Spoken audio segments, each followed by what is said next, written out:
Niluto mo na ba yung recipe nun sa binigay ko sa yung magazine? Anong magazine? Teka, sandali. Kunin ko lang, ha? Hello? Hi! Ito ba itong Better Housekeeping? Ito ba yung magazine na yun? Yan. Parang ano naman dito eh, wala namang cooking section eh. Meron. Mga nandito, mga beauty tips, health tips, gardening, house remodeling. Parang walang cooking section dito. Merong cooking section dyan. Yung doon sa bandang dulo. Check mo. Teka. Ito. Nakita ko na. Pininyahang adobong baboy. Correct. O basta, iluto mo yan lahat ha. Madali lang naman yan. Bumili na rin ako ng mga ricados. Nandiyan lang sa loob ng ref. Tapos, binabad ko na rin yung baboy ha. Sweetheart, hindi naman ako marunong magluto eh. Malabo pa yung mata ko. Baka magkamali ako ng basa dito. Baka hindi ko mailuto na maayos to. Sweetheart, parang ABC lang yan. Basta sundin mo kung ano yung nakasulat doon sa magazine, okay? Okay. Ikaw bahala, okay? Okay lang, kahit magkamali ako, ha? Okay, sige. Basta ako, pauwi na ako mamaya-maya. So, iluto mo na yan, okay? See ya! Bye! Okay, sige, bye-bye. Pinihang adobong manok. Susundin ko lang naman pala to eh, madali lang to. Una, ibabad overnight ang baboy using Del Monte soy sauce. Del Monte.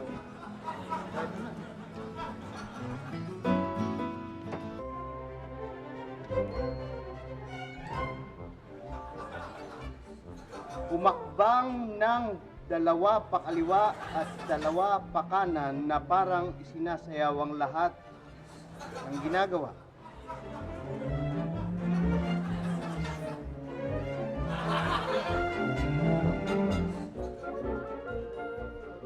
Kausapin ang mga bulaklak. Sabihin sa kanilang natutuwa ka na makita silang namumulaklak.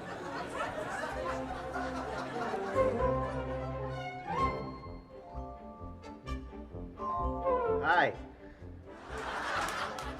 Natutuwa ako. Namumulaklak kayo.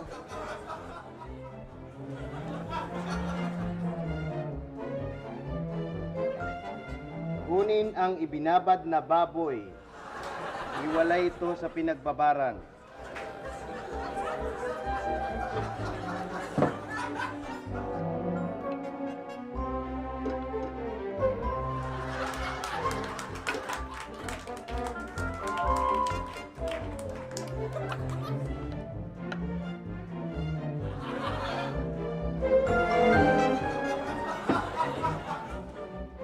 Isama dito ang mga nabubulok na bagay tulad ng balat ng saging, bitukan ng isda, dyaryo at iba pa.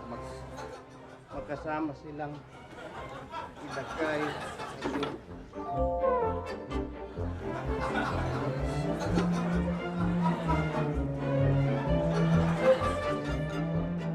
Kasama silang ilagay sa paso.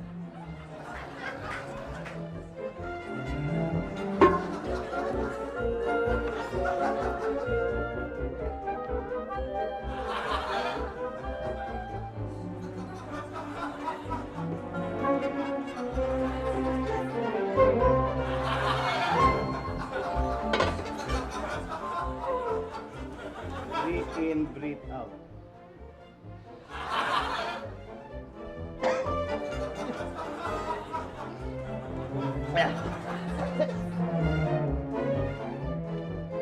Lihiting pakanan ng tubo gamit ang vice grip. Siguraduhin may teflon bago ibalik para hindi tumagas.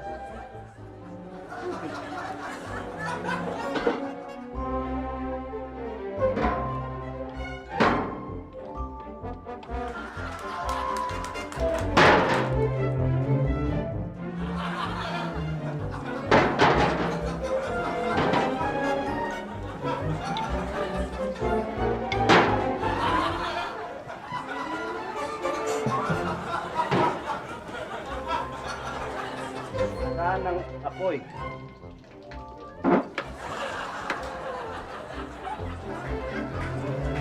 Kumuha ng pipino Umiwa ng dalawa at ilagay sa magkabilang mata.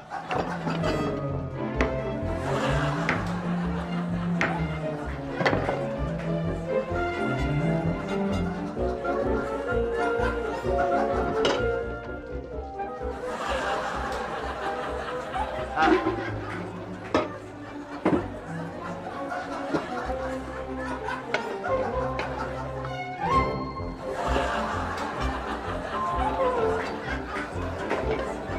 Richard!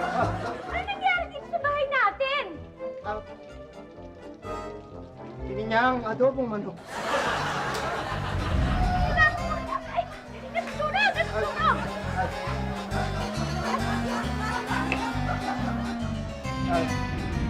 Try mo.